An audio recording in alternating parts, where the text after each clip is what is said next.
Assalamualaikum warahmatullahi wabarakatuh. Bismillahirrahmanirrahim. Alhamdulillahilladzi arsala rasulahu bil huda wa dinil haqqi liyudhhirahu 'alad dini kullih walau karihal kafirun walau karihal musyrikun walau karihal munafiqun. Allahumma salli wa sallim wa barik ala sayyidina wa habibina wa syafi'ina wa qurrati a'yunina wa maulana Muhammad wa ala alihi wa ashabihi ajma'in, amma ba'd. Ashabal fadilah, para kiai, para ustadz, para tokoh masyarakat yang sama-sama kami muliakan, yang terhormat segenap jajaran pengurus takmir Masjid Besar Darul Muttaqin Tanggul, hadirin hadirat jamaah takjil rahimakumullah. Puji syukur marilah kita panjatkan kehadirat Allah Subhanahu wa taala yang dengan rahmatnya kita semua dapat melaksanakan rangkaian ibadah-ibadah di bulan suci Ramadan ini dalam keadaan sehat walafiat. Mudah-mudahan Allah Subhanahu wa taala senantiasa menerima segala amal ibadah yang kita lakukan di bulan suci Ramadan ini. Amin ya rabbal alamin. Dan mudah-mudahan kita semua dipertemukan kembali di bulan suci Ramadan di tahun yang akan datang. Amin ya rabbal alamin. Salawat ma'assalam mudah-mudahan senantiasa melimpah ruah keharibaan sanjungan kita Nabi besar Muhammad sallallahu alaihi wasallam, karena beliaulah merupakan salah satu nabiyil ummi yang telah sanggup merubah keadaan alam jahiliyah menuju alam yang penuh dengan cahaya ilmiah. Hadirin hadirat rahimakumullah. Pada kesempatan ini saya akan mengajak kembali saudara-saudara sekalian untuk mengkaji kitab Bulughul Maram yang ditulis oleh Asy-Syaikh Ibnu Hajar Al-Asqalani. Namun sebelum kita memulai kajian ini, terlebih dahulu marilah kita bertawassul Fatihah, utamanya kepada baginda Nabi besar Muhammad sallallahu alaihi wasallam, kepada para keluarga dan para sahabatnya, dan juga kepada para ulama, guru-guru kita, kedua orang tua kita, khususnya kepada Asy-Syaikh Ibnu Hajar Al-Asqalani. Anallaha yataghashahum birrahmah wal maghfirah wa yuskinuhumul jannah wa yu'idu alaina min barakatihim wa asrarihim wa nafaatihim wa bi'ulumihim fid dharain. Amin. Al-Fatihah. Bismillahirrahmanirrahim. Alhamdulillahi rabbil alamin arrahmanir rahim maliki yaumiddin iyyaka na'budu wa iyyaka nasta'in ihdinas siratal mustaqim siratal ladzina an'amta 'alaihim ghairil maghdubi 'alaihim waladdallin. Bismillahirrahmanirrahim. Pada kesempatan ini kita memasuki pembahasan hadis yang ke-24 dari kitab Bulughul Maram. Wa an Abi Sa'labata. Kami artikan secara mufradat ya. Wa an Abi Sa'labata, dan diriwayatkan dari sahabat Abi Sa'labah Al-Khushani radhiyallahu anhu qala. Berkata Abi Sa'labah, qultu, saya bertanya, ya Rasulullah, wahai Rasulullah, inna, sesungguhnya kami, bi ardi qaumi ahli kitabin, yaitu berada di daerahnya kaum kafir ahli kitab.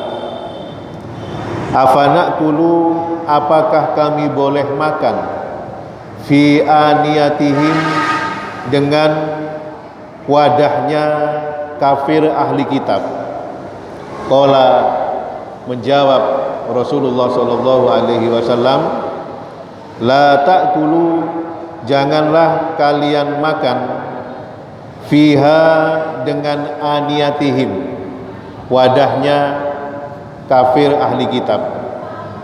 Illa alla tajidu, kecuali kalian semua tidak menemukan ghairaha, selainnya aniyatihim, wadahnya ahli kitab.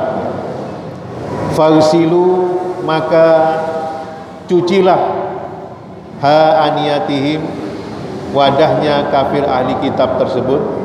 Wakulu, dan makanlah fiha, dengan aniyatihim, dengan wadahnya kafir ahli kitab. Muttafaqun alaih, al hadis. Kemudian hadis yang ke-25, hadis yang terkait. Wa an Imran bin Husainin, dan diriwayatkan dari sahabat Imran bin Husain radhiyallahu anhu, anna nabiyya, sesungguhnya Nabi sallallahu alaihi wasallam, wa ashabahu, dan para sahabatnya Nabi, tawaddu'u, berwudu Nabi dan ashab, min mazadati imra'atin, dari tempatnya air minumnya perempuan, musyrikatin, yang musyrik. Al hadis muttafaqun alaih fi hadisin tawilin, di dalam hadis yang panjang. Jadi hadis ini menjelaskan bahwa memakai piringnya orang-orang non-muslim, makan memakai piringnya orang-orang non-muslim, itu hukumnya boleh, dengan catatan piringnya tersebut dicuci terlebih dahulu dengan bersih, ya. Jadi makan memakai piringnya orang-orang non-muslim itu hukumnya boleh, dengan catatan piring tersebut sudah dicuci dengan bersih, sebagaimana redaksi hadis yang disampaikan oleh Rasulullah barusan. Kemudian pembahasan yang kedua, makan makanan yang diberikan oleh orang-orang non-muslim itu hukumnya boleh dimakan, dengan catatan makanan tersebut bukan makanan yang diharamkan, bukan babi, bukan homer, ya. Kalau cuman ikan ayam, ikan sapi, ikan laut, pemberian dari orang-orang non-muslim, itu hukumnya boleh dimakan, ya. Sebagaimana firman Allah di dalam Al-Qur'an, wa ta'amul ladzina utul kitaba hillul lakum, makanan-makanan yang diberikan oleh orang-orang non-muslim kepada kalian semua adalah halal bagi kalian semua. Wa ta'amukum hillul lahum, dan makanan yang diberikan oleh kalian adalah halal bagi orang-orang non-muslim. Jadi pemberian makanan dari orang-orang non-muslim itu hukumnya halal dan boleh dimakan. Cuman selama ini banyak sebagian orang merasa enggan atau tidak mau makan makanan yang diberikan oleh orang-orang non-muslim, karena mereka beranggapan bahwa orang-orang non-muslim itu kesukaannya makan babi. Secara otomatis masakan ataupun peralatan dapur yang dimasak oleh orang-orang non-muslim tersebut jelas terkontaminasi dengan babi, dan cara menyucikannya tidak sesuai dengan standar yang diatur oleh ajaran agama Islam. Oleh karena itu banyak sebagian orang yang merasa enggan makan dari pemberian orang-orang non-muslim. Nah, dalam hal ini perlu kami jelaskan, ya, bahwa najisnya babi ini para ulama fikih berbeda pendapat.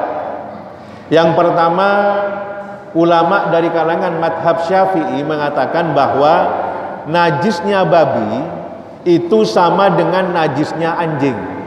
Jadi kalau kita terkena najisnya babi, wajib dibasuh 7 kali, ya.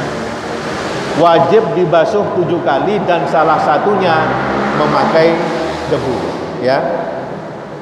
Jadi kami ulang bahwa menurut pendapat madhab Syafi'i, najisnya babi itu sama dengan najisnya anjing. Kalau terkena najis babi wajib dibasuh 7 kali, dan salah satunya memakai debu, ya. Oleh karena itu wajar kalau sebagian umat Islam tidak mau makan pemberian dari orang-orang non-muslim karena takut piring ataupun makanan yang mereka berikan terkontaminasi dengan najisnya anjing. Ini kalau menurut madhab Syafi'i. Sedangkan yang kedua, pendapat dari mayoritas kalangan ulama, ya, pendapat dari madhab Maliki, pendapat dari madhab Hanafi dan madhab Hambali mengatakan bahwa najisnya babi itu tidak sama dengan najisnya anjing. Kalau terkena babi tidak wajib dibasuh 7 kali, cukup dicuci dengan air dengan sabun, cukup, selesai. Jadi najisnya babi itu tidak sama dengan najisnya anjing. Kalau kena najisnya babi tidak perlu dibasuh 7 kali, cukup dicuci dengan sabun, dengan air, suci, bersih, selesai sudah. Ya, ini pendapat yang lebih sahih karena didukung oleh mayoritas ulama ahli fikih. Oleh karena itu, kalau kita memakai pendapat yang kedua yang didukung oleh mayoritas ulama bahwa najisnya babi itu tidak sama dengan najisnya anjing, maka makan dari pemberian orang-orang non-muslim itu aman, boleh dimakan, ya. Seumpama saudara-saudara sekalian diundang oleh saudara-saudara kita yang non-muslim, diundang acara ulang tahun, acara pernikahan, kemudian dihidangkan sebuah makanan, ya dimakan aja, tidak masalah. Tidak masalah dimakan, halal. Sebab firman Allah di dalam Al-Quran surat Al-Ma'idah sudah jelas, wa ta'amul ladina utul kitaba hillul lakum. Pemberian orang-orang non-muslim, makanan yang diberikan oleh orang-orang non-muslim itu halal bagi kalian semua. Ini firman Allah, tidak apa-apa, ya. Seumpama kita diberi makanan hidangan sama orang-orang non-muslim pada acara hari raya mereka, dikasih makanan, makan saja, tidak masalah. Yang penting makanan tersebut adalah makanan yang halal, bukan makanan yang berupa babi atau minumannya bukan khamr. Kalau makanannya babi, ya jelas haram. Walaupun bukan orang kafir yang ngasih makanan, tetap haram, ya. Ataupun seumpama kita melakukan wisata kuliner, ya, di daerah yang mayoritas penduduknya non-muslim. Dulu saya pernah ada wisata tur di Thailand, ya. Di Thailand itu mayoritas penduduknya itu agama Buddha. Dan kesukaannya orang-orang Thailand itu makan babi, ya. Begitu nyampe di Thailand, saya bersama rombongan diajak masuk ke sebuah restoran. Nah, salah satu rombongan bertanya pada saya, bagaimana cara makannya? Wong orang Thailand ini suka makan babi. Ya, saya jawab, ya makan saja, yang penting bukan babi dimakan. Loh, kan masakannya kan bercampur dengan babi. Masa tahu kita? Kita kan tidak tahu kalau masakannya campur dengan babi, kan tapi tidak tahu, tidak apa-apa. Kalau kita tidak tahu, tidak apa-apa. Yang penting yang kita makan jangan babi, makan daging ayamnya, daging sapinya. Loh, kalau kita makan daging sapi, daging ayam, kan nyembelihnya tidak sesuai syariat Islam. Ya jangan makan daging sapi, jangan makan daging ayam. Makan ikan laut saja. Kalau ikan laut kan tidak usah disembelih. Sebab kalau kita 1 minggu di sini di Thailand, kalau kita tidak mau makan, akhirnya kelaparan kita.